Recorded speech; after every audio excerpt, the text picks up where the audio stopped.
Elle attire de plus en plus la convoitise des criminels et des escrocs. La crypto-monnaie et ceux qui font fortune grâce à elle semblent être de nouvelles cibles de choix pour les malfaiteurs. Le 1er mai dernier, le père d'un chef d'entreprise dans la crypto a été enlevé à Paris. 2 jours plus tard, il est retrouvé dans un pavillon dans l'Essonne. Il est en vie, mais son doigt a été sectionné par les ravisseurs qui demandaient une rançon à son fils. Et cet homme est loin d'être le seul à avoir été visé pour son lien avec les crypto-monnaies. En décembre dernier, le père d'un influenceur spécialisé dans ce domaine a été également kidnappé dans l'Ain. Au mois de janvier, c'est le cofondateur d'une entreprise de crypto, David Ballan, et sa femme qui ont été enlevés. Pourquoi ces entrepreneurs qui ont percé dans la crypto-monnaie sont-ils devenus une cible de choix pour les escrocs et les criminels ? Quelles sont les menaces qui pèsent sur eux ? Je suis Ronald Guintrange et vous écoutez un nouvel épisode d'Affaires suivantes, le podcast inédit.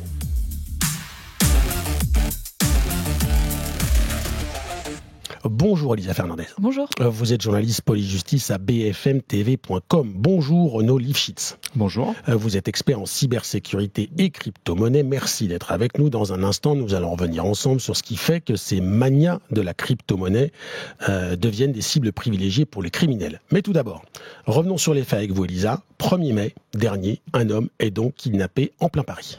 Oui, il est environ 10h30 ce jour-là quand un fourgon arrive dans le 14e arrondissement. 4 personnes en descendent, elles portent des cagoules.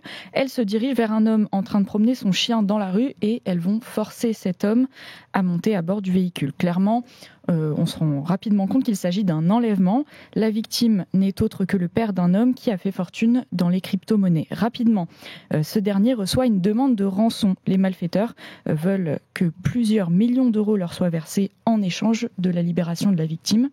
Sauf que le fils, l'entrepreneur en question, n'est pas présent en région parisienne au moment des faits. Il se trouve à Malte et il va rapidement se faire rapatrier en France par la police. À ce moment-là, il reçoit une vidéo de la part des ravisseurs et dans cet enregistrement, il constate que son père a été mutilé. Immédiatement, une enquête est ouverte pour retrouver la trace de cet homme, mais aussi des personnes qui l'ont enlevé. Oui, les faits sont pris très au sérieux par les enquêteurs, notamment parce que l'entrepreneur et son père avaient déjà reçu des menaces par le passé. Plusieurs services de la police judiciaire travaillent conjointement sur le dossier. On peut citer par exemple la brigade de recherche et d'intervention, la BRI, ou la BRB, la brigade de répression du banditisme. Étant donné le profil de la victime et le motif pour lequel elle semble avoir été enlevée, il y a aussi des policiers spécialisés en cybercriminalité qui vont mener des investigations. Au total, on a une centaine d'enquêteurs qui sont mobilisés sur cet enlèvement. Ils vont utiliser plusieurs moyens à leur disposition, des témoignages, la vidéosurveillance, notamment pour retrouver la trace de la camionnette et tenter de savoir où a été emmené cet homme.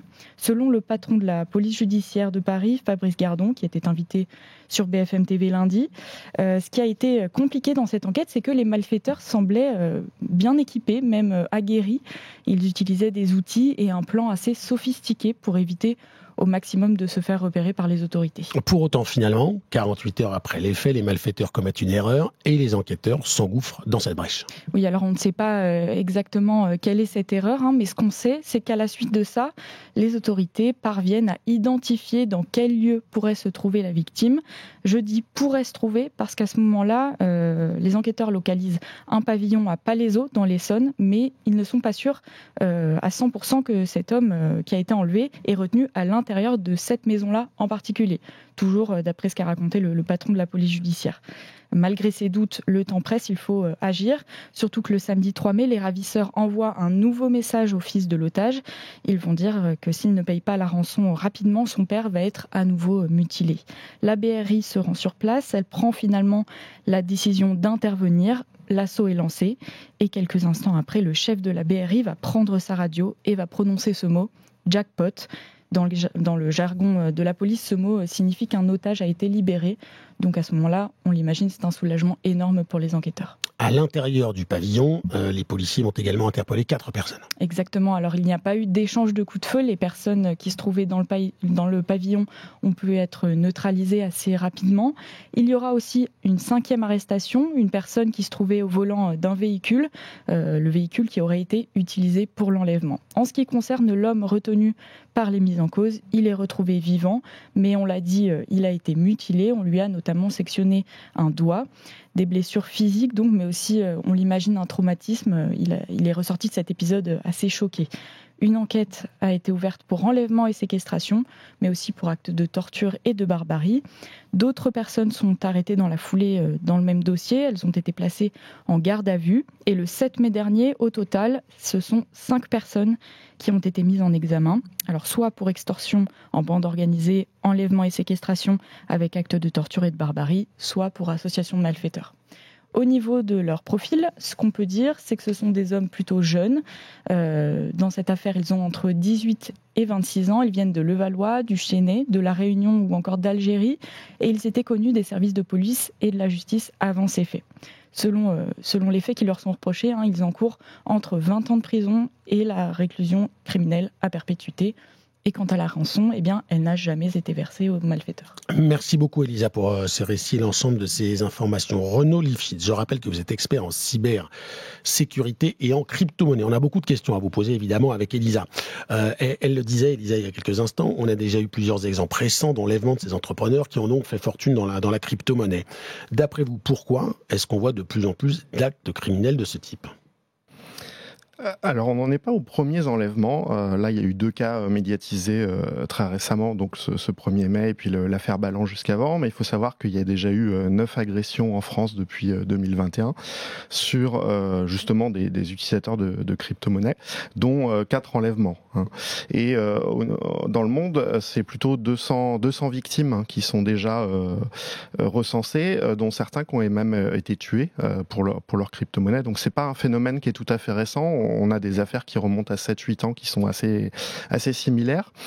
Et on va dire que pour les agresseurs, les crypto-monnaies sont supposément plus faciles d'accès, tout du moins dans un premier temps, puisque à l'inverse d'une banque, la sécurité physique va être bien plus faible chez une victime, un possesseur particulier. Parce que le principe des crypto-monnaies, c'est que on les détient en pleine propriété soi-même et on n'a pas à passer par un tiers pour les détenir. Ça, c'est vraiment le principe essentiel. Donc, on a un accès plus facile à ces crypto-monnaies de base, avec moins de sécurité physique et moins de vérification aussi pour effectuer le virement, puisque ça dépendrait que juste du possesseur de crypto-monnaie pour faire ce virement. Et puis surtout, il y a une sorte de nouvelle catégorie de nouveaux riches grâce aux crypto-monnaies qui s'est formée, avec des gens qui sont pas du tout sensibilisés aussi à ces risques et à la façon de protéger leur crypto-monnaie. Justement, on l'a vu l'an dernier avec le père d'un influenceur dans les crypto-monnaies qui a été enlevé. Justement, est-ce qu'on peut dire que certains chefs d'entreprise s'exposent peut-être un peu trop à ce sujet sur les réseaux sociaux, par exemple ? C'est pour ça que ça en fait des cibles faciles ? Alors, on a entendu parler beaucoup de politiciens sur le fait que des influenceurs s'exposaient sur les réseaux sociaux avec des bolides de compétition, etc. Pour autant, les exemples récents qu'on a sont pas du tout ce type de profil. Ce sont pas des influenceurs qui postent des photos de bolides, mais bien des entrepreneurs crypto tout à fait respectables et d'ailleurs plutôt discrets. Monsieur Ballan était pas du tout connu pour poster des photos de lui, était plutôt quelqu'un de très discret qui prenait des précautions de sécurité. Donc on n'est pas du tout dans le profil qui est malheureusement dépeint par nos hommes politiques. Et je dirais, ça aurait pu être n'importe quel type d'entrepreneur à succès. Le fait qui possède des crypto-monnaies n'a pas été prévalent dans ces histoires d'enlèvement. Il y a un sentiment que c'est plus facile à dérober, mais typiquement dans la dernière affaire du 1er mai, il semblerait que la rançon n'ait pas été demandée en crypto-monnaie, mais en virement bancaire, bien que ça soit un entrepreneur crypto-monnaie. Voilà. On a vu que ça allait très loin. Pour faire pression, le père de cet entrepreneur a eu le doigt sectionné. Est-ce que c'est un moyen classique ? Est-ce que ça vous surprend que ça aille si loin comme moyen utilisé par les ravisseurs pour obtenir gain de cause ? Malheureusement, c'est un moyen classique, mais qui remonte à des techniques mafieuses, plutôt en Italie. Et effectivement, on a un modus operandi qui est assez proche sur les 2 dernières affaires, l'affaire du 1er mai et l'affaire Ballan, puisque il s'agit de faire pression sur un proche.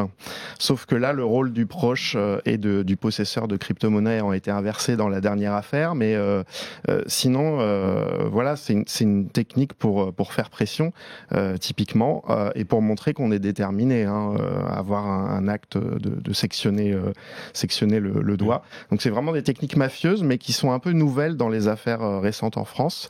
Et on constate aussi d'ailleurs que ce sont pas des gens aguerris qui ont procédé à l'enlèvement, mais plutôt des jeunes, et qui ont été probablement recrutés et payés à la prime. Donc littéralement des chasseurs de primes qui cherchaient à se faire un petit billet et qui ne savaient pas forcément dans quoi ils étaient embarqués. Voilà. Ces victimes, on l'a vu, elles font parfois l'objet de tentatives d'enlèvement ou d'enlèvement. Est-ce qu'elles peuvent être aussi victimes d'autres faits, par exemple des escroqueries ou autres ? Tout à fait. Alors là, on en est plutôt à la troisième génération d'attaques contre les possesseurs de crypto-monnaies, parce que initialement, on avait plutôt des attaques par phishing, donc des attaques par mail. Ce qu'on appelle l'hameçonnage. L'hameçonnage, voilà, des attaques par mail où on reçoit un mail typiquement d'une place d'échange de crypto-monnaies qui vous fait croire que pour récupérer vos crypto-monnaies, il faut se connecter et demander leur retrait parce que sinon le site va fermer ou va être transféré ailleurs, etc. Donc on vous donne un sentiment d'urgence, on se fait passer pour une place d'échange de crypto-monnaies et en fait c'est un mail qui est envoyé par un escroc et qui se fait passer pour un établissement légitime simplement avec un faux formulaire pour récupérer votre login mot de passe et tenter de vous voler vos crypto-monnaies. Donc ça a été la première vague d'arnaque et qui est toujours présente, notamment parce que les adresses mail sont collectées par de plus en plus de places d'échange privées et qui subissent des fuites de données. On subit énormément de fuites de données en France depuis septembre dernier. Il y a des fuites de données de quasiment toutes les sociétés privées, tous les grands opérateurs de téléphonie mobile, Internet, etc. ont été victimes de fuites de données et même d'ailleurs les établissements publics comme France Travail ou l'URSSAF. Donc les fuites de données sont très prégnantes et ont facilité ce type d'arnaque à l'hameçonnage. Et puis plus récemment, on a vu des types d'attaques ce qu'on appelle au SIM swapping. C'est-à-dire que généralement, quand on se connecte à un site un peu sensible, à son site bancaire ou à un site de crypto-monnaie, on reçoit un code unique par SMS et c'est ce code unique qui permet soit de faire j'ai oublié mon mot de passe, soit de venir en plus de son mot de passe pour se connecter et faire une authentification forte. Et ce qu'on voit, c'est que les escrocs ont récupéré des listes de numéros de téléphone pareil dans des fuites de données liées à des crypto-monnaies. Il y a une vingtaine d'échanges de crypto-monnaies qui ont été victimes de fuites et ont ensuite établi des complicités chez les opérateurs téléphoniques pour écraser les lignes téléphoniques de ces victimes et récupérer à leur place ces codes à usage unique pour faire j'ai oublié mon mot de passe et récupérer leurs identifiants. Et donc le troisième type d'attaque, c'est effectivement maintenant les enlèvements avec les extorsions et les pressions physiques sur les victimes. Vous le disiez, dans les dernières affaires, on est très loin de l'influenceur qui se met en scène sur les réseaux sociaux avec sa voiture de luxe, des belles destinations. On est plutôt sur des personnalités qui vivent de façon normale, mais qui travaillent dans les cryptos. La question qu'on peut se poser, c'est comment les malfaiteurs arrivent à identifier ce type de victimes potentielles, à les repérer ? Ce sont des personnalités publiques pour beaucoup. Donc, typiquement des chefs d'entreprise du secteur des crypto-monnaies. Et donc, il suffit de regarder quelles sont les entreprises sur la place et de regarder qui y travaille. Et d'autre part, comme je disais, les noms ensuite des victimes potentielles apparaissent dans des fuites de données.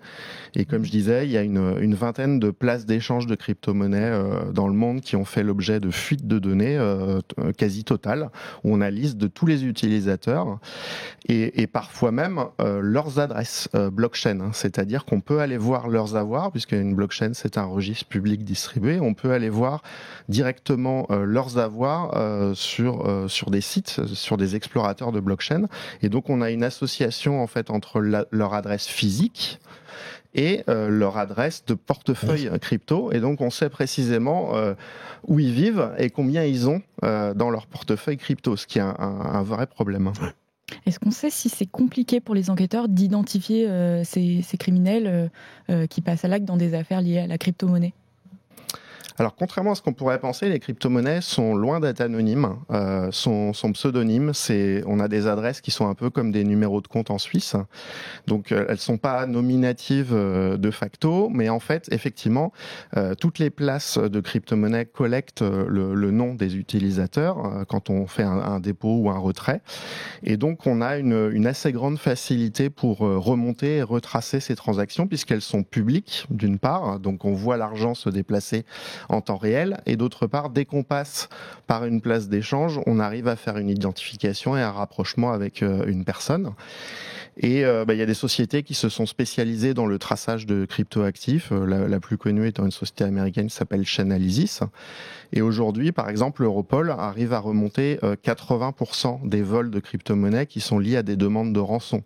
Donc c'est clairement pas un Eldorado, on a une facilité, on va dire apparente, pour accéder aux crypto-monnaies, mais derrière, pour les déplacer, pour les convertir dans l'économie réelle ou pour les blanchir, c'est bien plus difficile qu'avec de l'argent cash, de l'argent liquide, autrement dit. Vous avez publié le 6 mai une lettre ouverte aux députés. L'objectif était d'alerter sur les risques que la loi narcotrafic fait peser sur ces personnes qui se sont enrichies grâce aux crypto-monnaies. De quels risques parlez-vous et pourquoi la loi ne les protège pas ? Eh ben, on a un vrai souci justement à cause de ces collectes de données de plus en plus importantes liées à la réglementation financière et de plus en plus dispersées, parce que maintenant on a plein d'entreprises privées qui collectent ces données, et comme je disais, on a une association de données dangereuses dans les mêmes fichiers, à savoir l'adresse physique des gens, ce qu'on appelle les réglementations KYC, donc Know Your Customer, où on doit savoir quelles sont les personnes qui possèdent les comptes et à quelle adresse ils vivent. Derrière, à la réglementation KYC qui est assez connue, s'est empilée une réglementation toute récente qui date de cette année, qui est la réglementation MiCA, qui s'appelle la Travel Rule et qui nécessite de recenser tous les portefeuilles de crypto-monnaies de l'utilisateur, donc externes aux places d'échange privées. Et en plus de ça, est venu se greffer, donc il y a une semaine, la loi narcotrafic, qui oblige en fait les utilisateurs à laisser de manière transparente ces adresses et de transacter de manière transparente avec ces adresses, c'est-à-dire que quand elles vont utiliser leur crypto-monnaie pour faire des achats de biens ou de services chez des commerçants, elles n'ont pas le droit d'utiliser des moyens qui permettent de masquer leur identité ou leur vie privée. Elles sont obligées d'exposer, autrement dit, toute leur épargne à chaque fois qu'elles font un paiement chez un commerçant. Et le commerçant lui-même est obligé d'exposer tout ce qu'il a en caisse quand il encaisse un paiement. Ce qui est on va dire une auditabilité assez inacceptable, puisque quand on utilise n'importe quel autre moyen de paiement, on n'est pas obligé de voir ce qu'on a dans notre compte bancaire. Et là, il y a une loi spécifique qui oblige les utilisateurs de crypto-monnaies à exposer leur compte quand ils font un achat de biens ou de services. Merci beaucoup, Renaud Lifshitz. Merci à vous. Merci beaucoup, Elisa. Merci. Affaire suivante, le podcast inédit revient la semaine prochaine.